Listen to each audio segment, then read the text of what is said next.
Allora, torniamo in diretta con la nostra edizione straordinaria, sono le 17:16. Come promesso, anche oggi ci aiuta a dare notizie vere e certificate l'assessore regionale alle infrastrutture e trasporti Elisa De Berti. Buonasera Assessore. Buonasera, buonasera a tutti. Allora, ieri lei ci ha anticipato di fatto quelle che poi sono state le decisioni messe in campo oggi, una parte di queste, quindi come negli orari di morbida si riducessero le corse in modo da potenziarle prevalentemente negli orari dei pendolari, eccetera, eccetera. Cosa ci può dire più nello specifico, se ci aiuta? E poi le facciamo vedere un servizio tra poco, di un'assegnazione di una nostra telespettatrice. Allora, le ordinanze sono state firmate stamattina. Le ordinanze sono due, una dedicata al TPL ferro e una al TPL gomma e acqua, perché ovviamente le situazioni sono diverse, devono essere trattate diversamente. Noi oggi abbiamo sentito tutti gli enti di governo e io personalmente ho chiamato una a una tutte le società del TPL gomma, diciamo quelle più grosse, per condividere la scelta anche con loro. È stata disposta, vi confermo, la riduzione dei servizi, i servizi non necessari, perché comunque ci sono soprattutto autobus che viaggiano con nessuno all'interno, solo l'autista. È stato chiesto alle aziende, sia per il TPL ferro che per il TPL gomma, di garantire il trasporto pubblico essenziale in fascia pendolari, ma soprattutto di garantire un servizio che sia adeguato per il rispetto delle misure di sicurezza sanitaria e quindi per il droplet. Ovvio che questo problema ce l'ho soprattutto per gli autobus, e vi dico che tra tutte le province la situazione più complicata ce l'abbiamo a Mestre, perché mentre le altre aziende di trasporto non hanno rilevato criticità, ACTV è un po' più in difficoltà.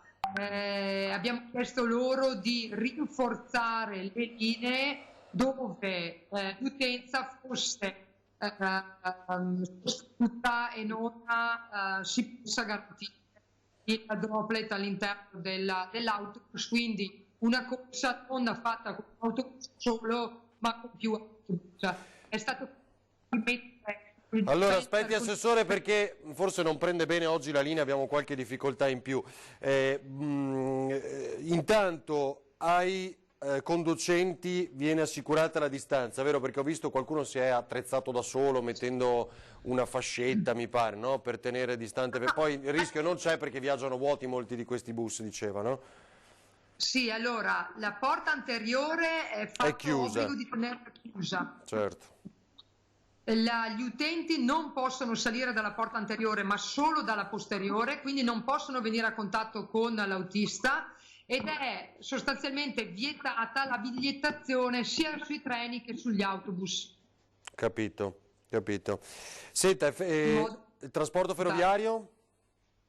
Trasporto ferroviario sostanzialmente stessa cosa, devono mantenere i treni in fascia pendolare, togliere i treni in fascia serale, fascia notturna, piuttosto che nei weekend, e quindi limitarli solo ed esclusivamente dove è necessario, sempre comunque proporzionati alle misure di sicurezza sanitaria. Vi dico che soprattutto nel ferroviario siamo in difficoltà perché molto personale è a casa. Ci sono molti che si stanno mettendo in malattia, comunque persone che sono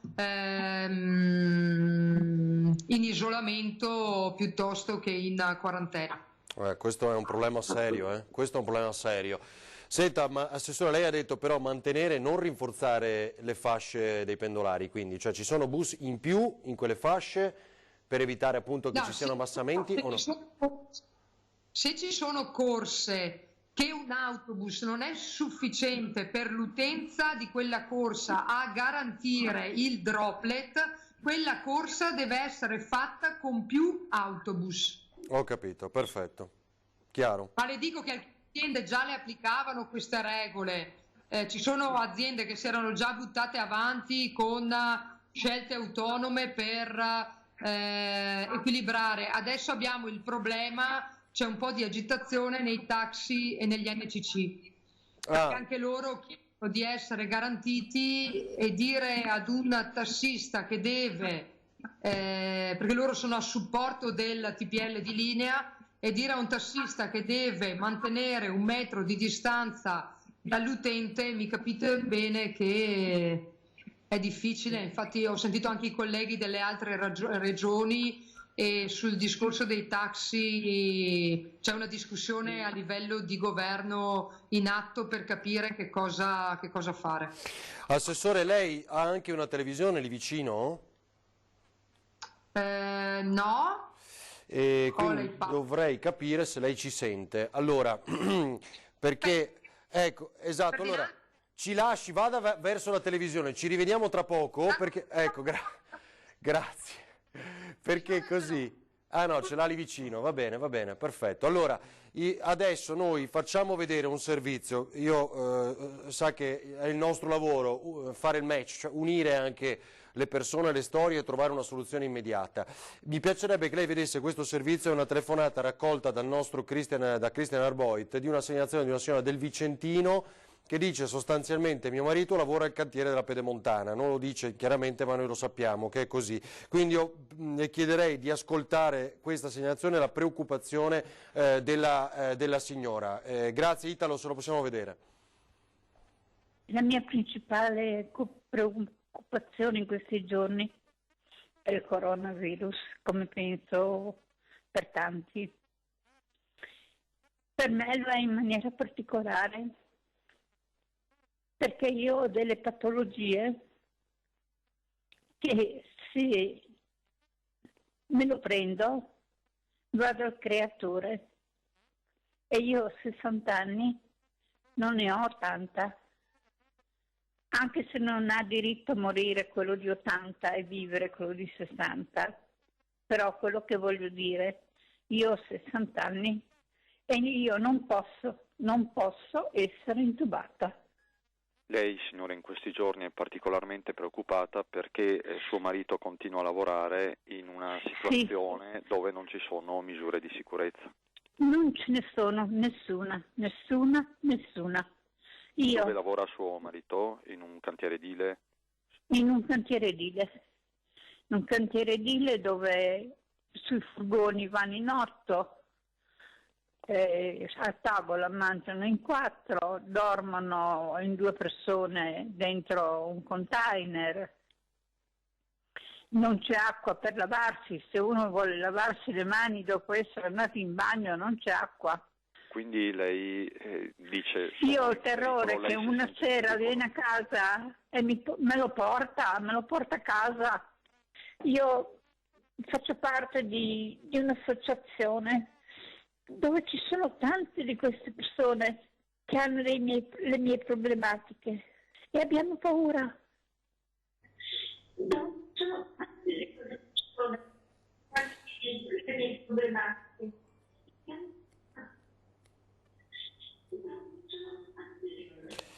Allora, Assessore, chiaramente è una signora che ha, immaginiamo, abbiamo intuito, delle difficoltà personali di salute e stiamo a quello che ci ha raccontato lei. Quindi io volevo dirle, questo è il contesto, se così fosse, appunto, se si può cambiare qualcosa, se lei ovviamente poi invece ha notizie differenti in merito.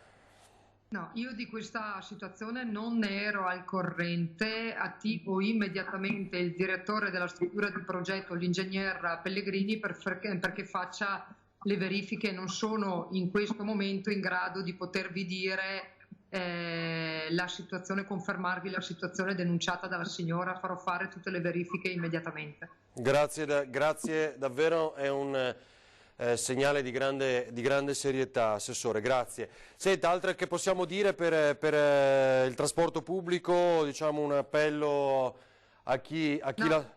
No, posto... Io dico no, nel senso che io sto ricevendo un sacco di messaggi sia tramite social che sul cellulare direttamente di dipendenti del trasporto pubblico locale che mi chiedono di interrompere, di chiudere il servizio di trasporto pubblico perché hanno paura di contrarre il virus. Purtroppo abbiamo chi è a casa, che non riusciamo a tenerli a casa perché tutti sono diventati sportivi e hanno bisogno di aria aperta e vanno a fare le passeggiate, e chi va al lavoro ed è obbligato ad andarci purtroppo vive male questa situazione.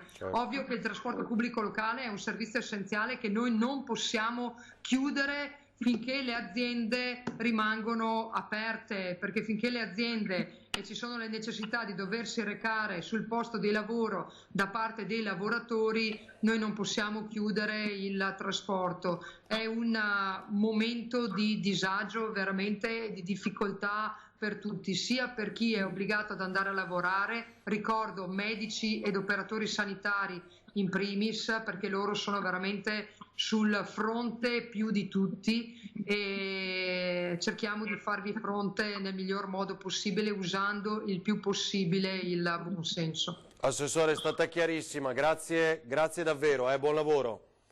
Arrivederci. Grazie. Arrivederci. Elisa De Berti, assessore alle infrastrutture e trasporti della Regione del Veneto, ci ha chiarito anche come sia di fatto quasi impossibile ora sospendere il trasporto pubblico locale, perché servizio essenziale per quanti devono andare al lavoro e magari non hanno altra possibilità e sono costretti comunque a proseguire la propria opera nelle sedi delle attività produttive. Allora, l'avevamo annunciato, saluto e ringrazio Monica Andolfatto, il segretario del Sindacato dei giornalisti del Veneto. Monica, buon pomeriggio. Buon pomeriggio anche a voi. Ciao Monica, abbiamo letto del comunicato e tra l'altro sottolinei come probabilmente, nonostante le rassicurazioni dell'imprenditore eccetera eccetera, non ci fosse una preparazione tale, però sì, è stato denunciato dal CDR, che hanno i colleghi del Corriere del Veneto, soprattutto della sede della redazione di Padova, che nonostante appunto ripetuti solleciti per quanto riguarda il presidio sanitario, ci sono stati dei ritardi, ma soprattutto anche sul fronte tecnologico, perché è da giorni che si parla di telelavoro, o meglio di lavoro agile, e ci sono stati dei ritardi e quindi questo ha complicato un po' le cose. Io ho voluto sottolineare anche quanto e come i colleghi, al pari di tutti i giornalisti in questo momento di emergenza, si sono fatti carico della responsabilità di garantire l'informazione, perché abbiamo visto che quanto sia importante, no? In questa fase di rischio, di anche caos, un po', no? Di paura, abbiamo sentito anche dalle vostre interviste, è importante avere dei punti di riferimento saldi e secondo me l'informazione di qualità, l'informazione professionale lo è. Ovviamente al riparo da sensazionalismi, al riparo da fughe in avanti anche per quanto riguarda, no, il cavalcare il panico, che non va bene, ma penso che noi qui in Veneto abbiamo dato prova di essere sempre sul fronte e di garantire una presa diretta che nessuno appunto può mettere in dubbio. Monica, a rischio anche della nostra salute. Ecco, allora volevo dirti un paio di cose, chiederti un paio di cose nel ragionamento. Intanto anche prego. La Stampa ha chiuso la redazione, no? La Stampa, il quotidiano piemontese, diciamo, il quotidiano nazionale, torinese. Ecco, che perché è positivo un poligrafico e quindi poi in realtà hanno chiuso l'intera redazione, spostate eccetera eccetera. Mi sembra, poi non so se tu su questo hai informazioni, che ci sia anche una difficoltà, tra l'altro, nel reperire la carta per i quotidiani, per andare in stampa, perché mi segnalavano soprattutto, diciamo, a Friuli Venezia Giulia una difficoltà di questo tipo, e quindi perché la carta che arrivava dalla Germania è tutto fermo, allora si prova da altri paesi, ora chiudono le frontiere. Sì, questo, allora io non ho cognizione diretta, però da sempre noi siamo dipendenti dall'estero per la fornitura di carta, quindi dipendendo dall'estero stiamo scontando le restrizioni che hanno fatto anche ai confini determinati paesi. Quindi è ovvio che a ricaduta ce l'abbiamo anche noi. Dopodiché è anche vero un'altra cosa, che tutti i giornali, parlo della carta stampata, arriveranno a ridurre la foliazione e a rimodulare anche l'organizzazione del lavoro, perché in questo stato di crisi e il fatto che comunque io spero che quello del Corriere del Veneto sia un caso isolato, ma nel momento in cui si dovessero verificare altri casi del genere, la prima cosa che fai è ridurre l'organico e salvaguardare la continuità aziendale e quindi ridurre anche la foliazione. Monica, vuoi dire qualcosa ai colleghi che ti ascoltano? No, io voglio dire appunto, noi abbiamo espresso la vicinanza del sindacato, che è la vicinanza di tutti poi i giornalisti, e soprattutto io vorrei ribadire quello che è stato detto anche dal sottosegretario all'editoria, che è un veneto, Andrea Martella, che la stampa, l'informazione, TV, radio, web, stampa, carta stampata è un presidio irrinunciabile, è come la farmacia, è come l'ospedale, e quindi è un bene pubblico che va tutelato, e si vede che stiamo cercando di garantirlo, anche mettendo, ripeto, a rischio la nostra salute, perché comunque per fare le notizie, per dare le notizie deve comunque andare dove le cose succedono, ovviamente con tutte le cautele del caso, ma abbiamo visto che ormai siamo in una situazione di pandemia, e quindi anche noi siamo come tutti gli altri lavoratori, magari più a rischio di altri. Sì, molti, forse è più facile la carta stampata, magari possono lavorare da casa in queste settimane, no? Per garantire questo presidio di informazione vera, se no, Monica, vincono i deficienti dei social, no? Quello è un problema che...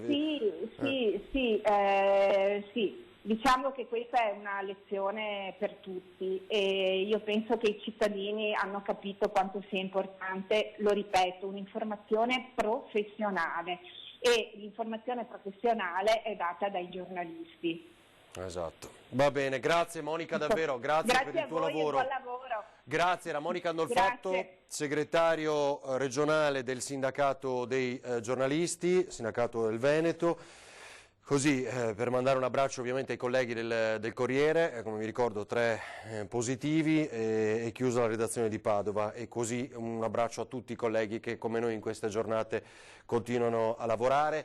C'è chi è più fortunato, può lavorare da casa, e chi, come i nostri inviati, lo sapete, lo vedete, con tutte le attenzioni del caso, sono sempre e comunque sul campo, magari più di altri, per continuare le nostre edizioni straordinarie, che devono essere un presidio insieme al lavoro dei colleghi, lo ripeto ancora una volta, per le informazioni vere e verificate.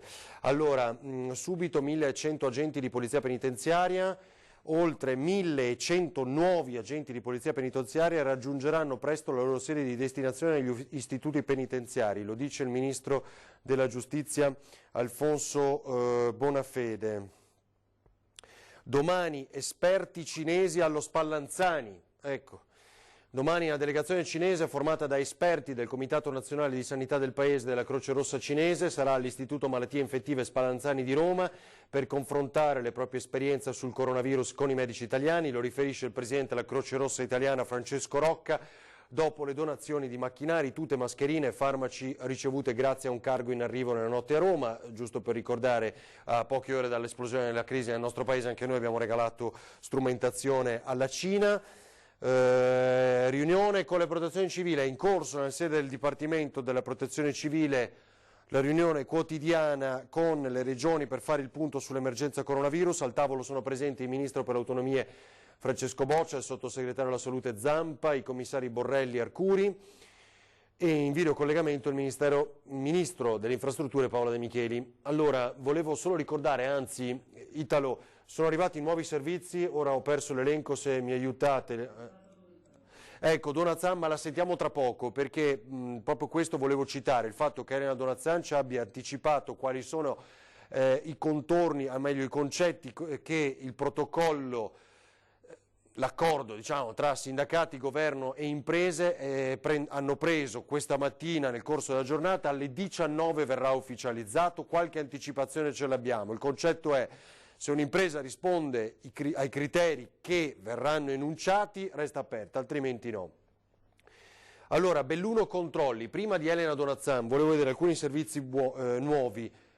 Ce l'hai? Allora, i controlli a Belluno, i controlli poi nei supermercati, la situazione a Padova, quindi diamo uno sguardo veloce su alcuni punti. Qui prima Belluno con Tiziana Bolognani.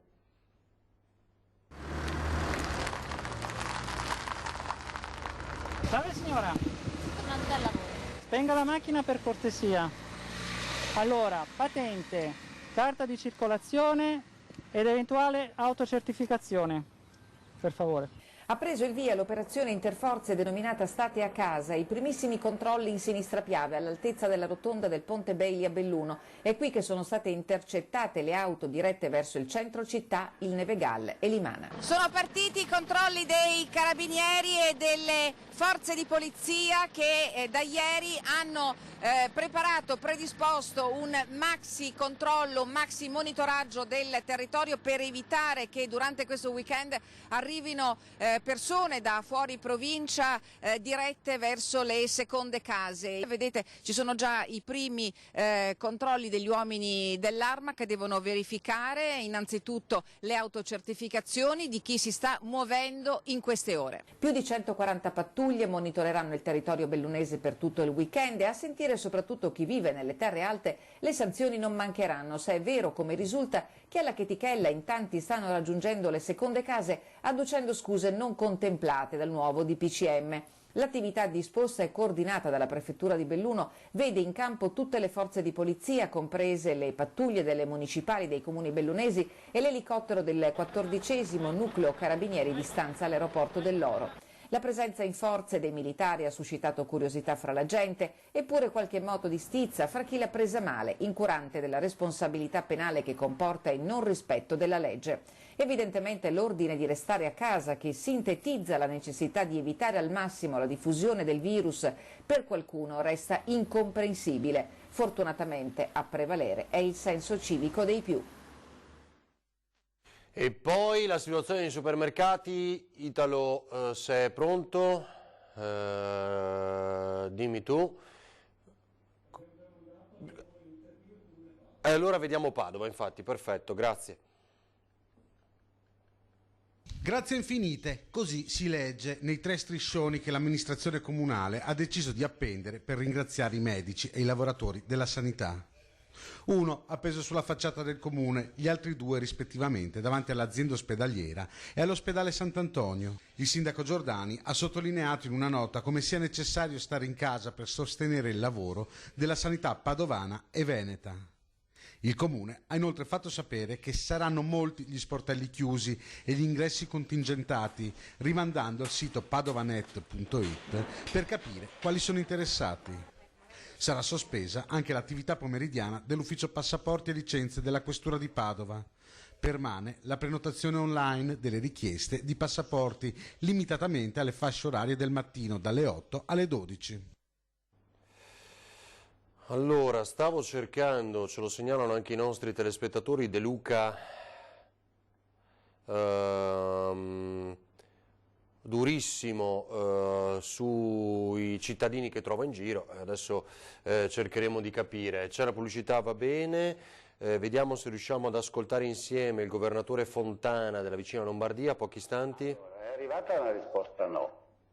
No. La protezione civile non è assolutamente nelle condizioni di rispettare quello che ci aveva promesso, quindi non ci può fornire i presupposti per realizzare questa specie di nuovo ospedale. Adesso non è giusta la definizione, definitela poi in modo corretto. Vabbè, quindi allora noi ci stiamo... Il concetto, qua ve lo spiego, è una lite a distanza tra il governatore della Lombardia e la protezione civile, perché Fontana sperava in un loro aiuto per allestire questa parte, questo padiglione della fiera, appunto a nuove terapie intensive di cui ha urgenza la Regione Lombardia e il sistema sanitario regionale, e la protezione civile ha detto non c'è trippa per gatti, di fatto non ci sono le strutture, non c'è materiale per allestire, e allora, allora Fontana ha reagito dicendo faremo da soli.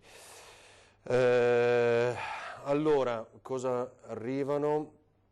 Va bene, vediamo se trovo, ok, servizio sciopero Electrolux, adesso ve lo faremo vedere. Intanto registro un comunicato, l'abbiamo fatto vedere più volte in queste giornate, il tema Fincantieri è un comunicato nazionale e dice Fincantieri: la mobilitazione dei lavoratori ferma la produzione, ma l'azienda in modo unilaterale vuol far pagare i lavoratori.